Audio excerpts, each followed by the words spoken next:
En aquest vídeo veurem la resolució de l'exercici 5 de la prova de PBA1 de Biologia de juny de 2020, opció B.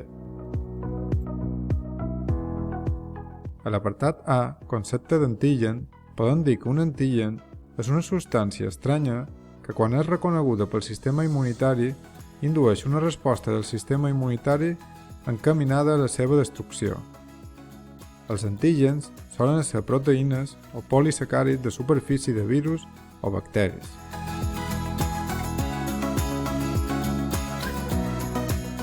A l'apartat B podem dir que segons l'estructura tenim antígens particulats, que formen part d'estructures biològiques, antígens solubles i antígens tipus haptens, que són antígens incomplets.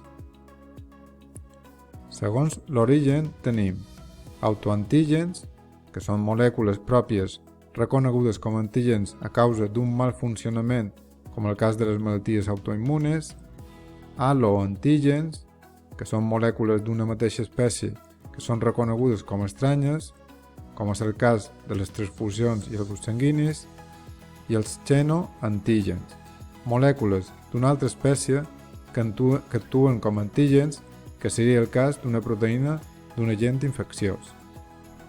Al darrer apartat hem d'anomenar els anticossos com a molècules que reconeixen els antígens.